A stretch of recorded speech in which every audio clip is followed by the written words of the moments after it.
नमस्कार प्रिय दर्शकों। हाजिर हूँ। अभी विवाह का बहुत ही परम पवित्र समय चालू होने वाला है। 23 नवंबर सन 2023 से। भाई 23 में वीडियो बना है तो 23 की बात कर रहा हूँ। आगे फिर भगवान विष्णु सो सकते हैं, किंतु अभी के समय में भगवान विष्णु का निद्रा टूटी है, वे उठे हैं। तुलसी जी के साथ उनका विवाह संपन्न हुआ है। आज की इस वीडियो में हम बात करेंगे। देखिए, विवाह शादी एक आम प्रचलन में, मैं बोर्ड तो देखकर आप समझ चुके होंगे टॉपिक कौन सा है। शुभ विवाह मुहूर्त कुंडली में। देखिए, सर्वप्रथम बात, आजकल के ब्राह्मण बहुत हैं, किंतु जानकारी रखने वाले, जब व्यक्ति हर क्षेत्र से, हर फील्ड से घूम फिर कर थक जाता है, किसी भी चीज में उसकी रुचि नहीं लगती, जब किसी भी चीज से अच्छे से आमदनी नहीं हो पाती, तब अंत में प्रायः लोग झोला उठाकर, शंख रखकर ब्राह्मण बन जाते हैं, पंडित बन जाते हैं। और सही जानकारी न होने के कारण ऐसे लोग सिर्फ विवाह शादी ही नहीं, हर काम में यजमान को, सामने वाले को गर्त में ढकेल देते हैं। और विवाह शादी जीवन का एक बहुत बड़ा अहम हिस्सा है। इसी से जीवन का भविष्य में तय होना सुनिश्चित है। एक प्रश्न यहाँ पर आएगा कि क्या हम शुभ मुहूर्त में विवाह करें तो हमारा जीवन बहुत अच्छा बीतेगा? देखिए, इसकी गारंटी कोई नहीं लेता। क्यों नहीं लेता? क्योंकि जब तक कुंडली मिलान, ये विषय, कुंडली मिलान विधिवत ढंग से ना हो। आप कमेंट कीजिएगा कुंडली मिलान कैसे करना चाहिए। उस पर भी वैसे तो एक वीडियो मैं पहले बना चुका हूँ कुंडली मिलान पे, किंतु वो विदाउट बोर्ड था। बोर्ड पहले नहीं था तो उसी प्रकार बना दिया। बहुत लोगों के समझ में वो वीडियो आता भी नहीं है। यूट्यूब पर पड़ा है, आप चाहो तो देख सकते हो। आप कमेंट करना, तो मैं एक नया वीडियो कुंडली मिलान कैसे करना चाहिए उस पर लेकर आऊंगा। तो आप कमेंट कीजिएगा तब आएगा, नहीं तो आप समझते रहिएगा। फिर जो हमारी बात आती है कि इसलिए कोई गारंटी नहीं रहेगा कि जब तक सही ढंग से कुंडली मिलान ना हो। आजकल लोग कुंडली मिलान नहीं करते हैं। अब आप कहोगे नहीं पंडित जी, हमने करवाया है। गलत। आपने अष्टकूट मिलान करवाया है। कुंडली किसे कहते हैं? ये कुंडली होती है। हम लोग अष्टकूट कितने गुण मिले सिर्फ ये जानते हैं। कुंडली मिली कि नहीं, ये किसी से मतलब नहीं। कुंडली मिलान जरूरी है। ये जो खाना है, ये मिलना जरूरी है। गुण मिलना जरूरी नहीं है। ये मिले, गुण मिले, तब विवाह शादी करना चाहिए। क्योंकि विवाह के बाद दो लोगों का नहीं, दो परिवारों का मन एक होना चाहिए। पहले देखिए, लोग समधि कहते थे एक दूसरे को।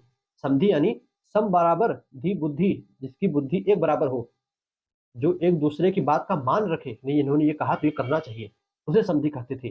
तो अब है ही नहीं, मैं सबसे बड़ा के चक्कर में बात कट जाती है। तो खैर वो दूसरी बात है। हम बात करेंगे शुभ मुहूर्त कैसे करें। जो तो आज की यह जानकारी सर्वप्रथम ब्राह्मण भाइयों के लिए सबसे अच्छी रहेगी, जो अभी नए हैं इस फील्ड में, जिनको भी नई नई जानकारी है कि विवाह शुभ मुहूर्त नहीं ढूंढ पाते, पूछना पड़ता है, दूसरे से रखवाना पड़ता है, या आप स्वयं, आप यजमान हो तो आप स्वयं अपने बच्चों का विवाह पंडित जी ने शुभ मुहूर्त पर रखा है कि नहीं, ये आप देख सकते हो इस आज वीडियो पे। तो आइए वीडियो को प्रारंभ करें।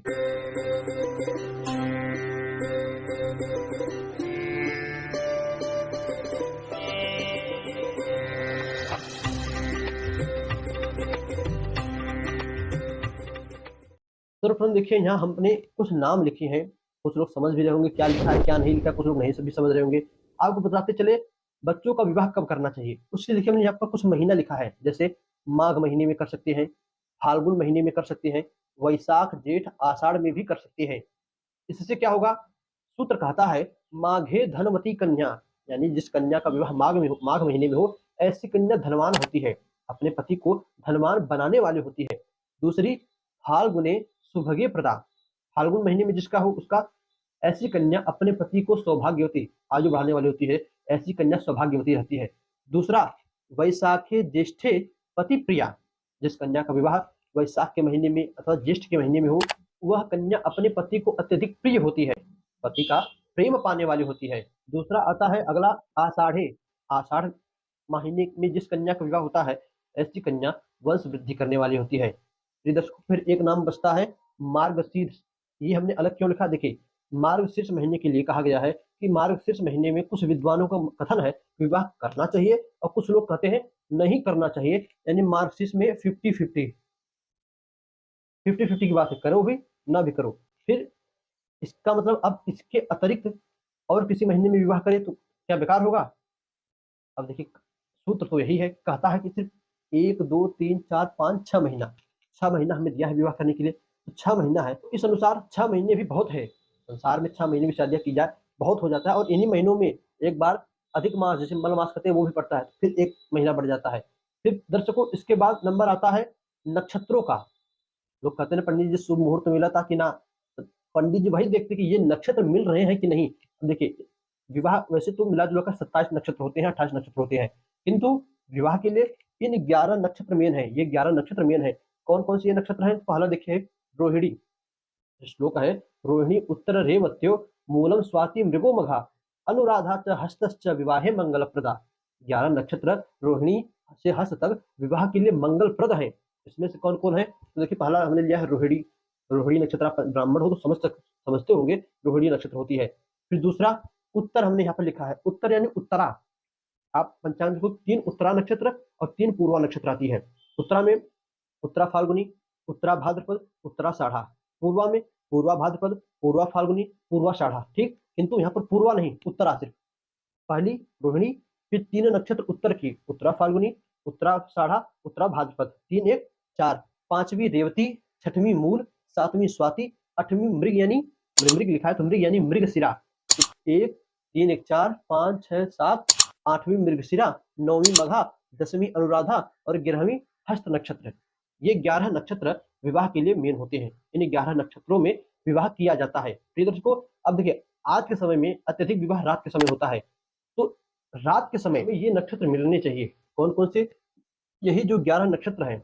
हमें दिन में विवाह करना हो तो जब तक विवाह चले 2 घंटे 4 घंटे ये नक्षत्र रहे। रात में विवाह करना हो, जब विवाह करना हो रात में ये नक्षत्र रहे। तो दर्शकों नक्षत्र तो हो गए, इन्हीं नक्षत्रों के जैसे देखिए पहली नक्षत्र कैसे हो गए। मान लीजिए हमें आजकल अत्यधिक विवाह रात में होता है, 12 बजे 1 बजे जयमाल चढ़ता है, 1 के बाद विवाह। लोग कहते पंडित जी जल्दी जल्दी जल्दी, सोचते हैं 5 मिनट में खत्म हो जाए, तो बहुत ज्यादा 1 से 4 बजे तक विवाह चलता है। तो 1 से 4 उदाहरण है, 1 से 4 बजे तक ये नक्षत्र कम से कम रहे। जिस समय विवाह करना हो उस समय ये नक्षत्र चले, तब होता है विवाह। ठीक हो गया। अब हमने महीना जान लिया, नक्षत्र जान लिया। अब देखिए इन्हीं नक्षत्र के अंतर्गत आता है लग्न, स्थिर लग्न। स्थिर लग्न,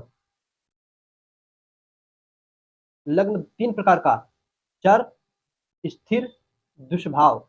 चर, स्थिर, दुष्भाव। स्थिर में और दुष्भाव के आखिरी कुछ घड़ियों में विवाह हो सकता है, किंतु दुष्भाव कुछ लोग नहीं मानते, कुछ लोग कोई नहीं मानता। किंतु दुष्भाव में देखिए 2 होता है, शुरू की जो आधी होती है चर में चलती है, और लास्ट की जो आधी होती है दुष्भाव में चलती है, यानी स्थिर में चलती है दुष्भाव के। तो दुष्भाव में सबसे बढ़िया स्थिर लग्न। आप देखिए स्थिर लग्न क्या है, तो एक मैं यहाँ पर बोर्ड आपको लगा दूंगा, बोर्ड क्या समझा ही देता हूँ। मेघ वृष मिथुन चर स्थिर दुष्भाव। मेघ वृष, पहले वृष राशि 2 नंबर की जो राशि हो स्थिर रहती है। मेघ वृष मिथुन कर्क सिंह, सिंह यानी 5 स्थिर है, साफ लिखा भैया 2 5। ठीक, 2 5। मेघ वृष मिथुन कर्क सिंह कन्या। तुला वृश्चिक यानी 8। मेघ वृष मिथुन कर्क सिंह कन्या तुला वृश्चिक धनु मकर कुंभ, उंगली पर गिनिए, कुंभ यानी 11। 2 5 8 11। मेघ वृष मिथुन कर्क सिंह कन्या तुला वृश्चिक धनु मकर कुंभ मीन। 2 5 8 11 नंबर की राशियां जो है स्थिर होती हैं। तो जिस समय सिंदूर पड़े उस समय इन स्थिर लग्नों का होना बेहद आवश्यक है। याद रखिएगा, स्थिर लग्नों का होना बेहद आवश्यक है। स्थिर लग्न में ही सिंदूर मांग में लड़की के पड़ना चाहिए। दर्शकों इसके बाद नंबर आता है कुंडली मिलान करते वक्त आप लड़के का, वर का सूर्य बल देखिए। अब देखिए सूर्य बल, गुरु बल, चंद्र बल, ये पहले के जमाने में देखा जाता था, आज नहीं देखा जाता, किंतु ये बड़ा ही महत्वपूर्ण होता है और इसे देखने के लिए थोड़ी बहुत तो जानकारी चाहिए ही चाहिए ज्योतिष की। कैसे चाहिए? लड़के की जो राशि हो उस राशि से जिस दिन विवाह पड़े उस दिन सूर्य जो है चौथे राशि में ना हो, 8वें राशि में ना हो, 12वें राशि में ना हो। उदाहरण से समझे, मान लीजिए लड़के की मेष राशि है तो मेष से चौथा कर्क, 8वां वृश्चिक, 12वां मीन। सूर्य देव विवाह के दिन कर्क, वृश्चिक, मीन राशि में ना हो। उसी प्रकार गुरु भी मेष राशि है तो कर्क लड़की के लिए, सूर्य के लिए लड़का, सूर्य लड़के के लिए, लड़की के लिए गुरु, और दोनों के लिए, लड़का लड़की के दोनों के लिए चंद्रमा का बल देखना बेहद आवश्यक होता है। दर्शकों इससे उन जातक के मानसिक स्थिति, शारीरिक स्थिति, वंश वृद्धि, आगे का भविष्य तय होता है कि कैसा चलेगा। आयु तय होती है कि विवाह से आयु पर क्या इफेक्ट पड़ेगा। ये सब सूर्य गुरु चंद्रमा के बल से तय होता है। किंतु फिर एक बात इसके लिए कहूंगा कि हर लोगों के लिए ये सुटेबल बैड है, जरूरी नहीं है। अब कोई बहुत फिल्टर लगा दे, जैसे भैया ना हमको तो विवाह चाहिए तो मई के महीने में चाहिए, हमको विवाह चाहिए तो दिसंबर में ही चाहिए, हमको विवाह चाहिए तो अगस्त में ही चाहिए। उसके पहले ना उसके बाद महीने की, तब ये हो पाना नहीं हो पाएगा। शायद बैठ जाए, नहीं तो नहीं हो पाएगा। आप इसको लेने लगोगे, तब कुंडली में पंडित जी जिस भी समय को कह दे कि ये सब मिल रहा है, उस समय के अनुसार आपको शायद रखनी पड़ेगी, तब वहाँ पर आपका अपना मन नहीं चलेगा, क्योंकि हर समय ये मिल पावे ज़रूरी नहीं है। कुंडली अलग होती है, राशि अलग होती है, फिर लड़के का सूर्य, लड़की का गुरु, दोनों का चंद्रमा बड़ा ही टफ है। बहुत फ़िल्टर लगाओगे, जनवरी में ही चाहिए, 15 के पहले ही चाहिए, तब मुश्किल है यह मिल पाना। उम्मीद करता हूँ आप समझ पा रहे होंगे। उसके बाद दर्शकों नंबर आता है गुरु और शुक्र का। आप कुंडली पंचांग देखो तो पंचांग में गुरु और शुक्र उदित हो, अस्त ना हुए हो, गुरु शुक्र उदित हो, तब विवाह किया जाता है। गुरु शुक्र का उदित होना भी ज़रूरी है। फिर इसके बाद नंबर आता है भद्रा का, कि हाँ, जिस दिन आपने विवाह रखा हो, मान लीजिए आपने 13 तारीख को विवाह रखा है, 13 तारीख को कोई भद्रा तिथि ना हो, भद्रा भी देखना बहुत जरूरी है। भद्रा में विवाह नहीं करना चाहिए। अब देखिए भद्रा का मत है, कुछ लोग कहते हैं कि भद्रा दिन में हो तो रात्रि में उसका दोष नहीं लगता, और रात्रि में हो तो दिन में उसका दोष नहीं लगता, किंतु मैं इसे नहीं मानता। भाई भद्रा तो भद्रा, चाहे दिन में हो चाहे रात्रि में हो, उससे कोई मतलब नहीं। तो भद्रा चाहे जिस समय हो, दिन में हो रात में हो, उस तिथि को, उस तारीख को हाँ, खत्म हो जा रही हो तब चलेगा, या ना कि सुबह लगे अगले दिन सुबह खत्म हो, तो मान दिन में है तो रात में दोष नहीं लगेगा, रात में विवाह कर लेना। भद्रा खत्म हो जाए तब विवाह कीजिए। भद्रा के पहले विवाह संपन्न हो जाए तो अभी चलेगा, किंतु भद्रा के बीच में विवाह नहीं करना चाहिए, ये भी ध्यान रखिए। भद्रा के बाद नंबर आता है मृत्यु बाढ़ का। ये सब हो गया, इसमें आप भद्रा को ऐड कर लीजिए। इसमें आप मृत्यु बाढ़ को ऐड कर लीजिए। मृत्यु 5 प्रकार के बाढ़ होते हैं, उन पाँचों में जो मृत्यु बाढ़ होता है, उससे विवाह में वर्जित किया जाता है। विवाह में मृत्यु बाढ़ नहीं, जिस दिन मृत्यु बाढ़ हो उस दिन विवाह नहीं होना चाहिए। ठीक है दर्शकों, मृत्यु बाढ़ के बाद नंबर आता है भगवान विष्णु के शयन का। जी हाँ, आप अभी देखो, बहुत लोग, हमने खुद देखा कि बहुत लोग भगवान विष्णु का सजन है, उसके पहले भी विवाह शादी कर ले रहे हैं। भाई जो मंगलम भगवान विष्णु, जो मंगल के कारण है, ऐसे भगवान विष्णु सोए पड़े हैं। वैसे तो देवी देवता सोते नहीं, किंतु आराम कर रहे हैं। आप एक प्रकार से उनके आराम में खंडन डाल रहे हो, अथवा कोई घर का मालिक है ही नहीं जिसके निमित्त, जिसकी पूजा करके आप विवाह रख रहे हो, बस उससे मतलब ही नहीं, वो जान ही नहीं रहा, और आप मंगल कार्य कर रहे हो, तो वह मंगल कार्य सही नहीं होने वाला। जब भगवान विष्णु की निद्रा खुल जाए, जब वे शयन से उठ जाए, तब विवाह करना चाहिए। प्रिय दर्शकों, इन सभी बातों का ध्यान रख के तब विवाह का एक मुहूर्त तय किया जाता है, एक शुभ मुहूर्त बनता है। और इतना सब कुछ देखने के बाद एक चीज और बढ़िया करनी चाहिए, वो है ब्राह्मण की दक्षिणा। ब्राह्मण की दक्षिणा भी आपने लगभग अब देखिए 18, 17, 16 मिनट हुआ होगा वीडियो बनाते बनाते, 16 मिनट वीडियो देखिए, सिर्फ मुझे समझाने में 16 मिनट लगा। अब यही सब देखते हुए, उसमें भी सबसे बड़ा है ये सूर्य गुरु चंद्रमा का बल, ये बड़ा ही खतरनाक होता है। एक प्रकार का तो निकालने में अच्छे से ब्राह्मणों को पसीना आ जाता है। एक का खोजेंगे दूसरा नहीं मिलेगा, दूसरे का मिला पहला का नहीं मिलेगा, दोनों मिल गए तो तीसरा चंद्रमा का नहीं मिलेगा। तो इतना सब कुछ देखने वाले ब्राह्मण की दक्षिणा भी उचित रखनी चाहिए, नहीं तो सब कर लीजिए, अंत में विवाह के समय जब आप ब्राह्मण को ही नाराज कर दो, कोई मतलब नहीं। महाराज समझ रहे हो क्या करना चाहता हूँ, आगे खैर वो आपके ऊपर है। तो यह थे नक्षत्र, विवाह का शुभ मुहूर्त। इन मुहूर्तों में विवाह करने से आगे बच्चों का भविष्य बड़ा ही अच्छा जाता है। दर्शकों, उम्मीद करता हूँ वीडियो आपको अच्छी लगी होगी। लाइक डिसलाइक किए बिना मत जाइएगा। खराब लगी होगी तो डिसलाइक कीजिए, कोई बात नहीं। अच्छी लगी तो लाइक जरूर कीजिएगा, और उम्मीद है लाइक ही करोगे भैया, डिसलाइक मत करना, तो ऐसे ही खा दे रहे हैं। दूसरी चीज, कैसी लगी वीडियो, कुछ कमी बेसी कमेंट में बताइएगा। नया नया एक्सपीरियंस है, आगे आपके भरोसे चलते रहेगी गाड़ी। बस आज के लिए इतना ही, हमें भी इजाजत दीजिए, पुनः आपसे मुलाकात होगी। हाँ, कुंडली मिलान वीडियो चाहिए तो कमेंट कीजिए, और नहीं चाहिए फिर भी हम तो बनाएंगे ही बनाएंगे।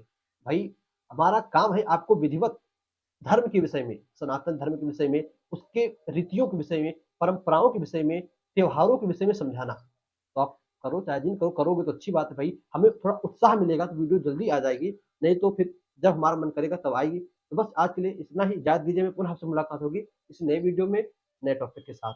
तब तक के लिए नमस्कार।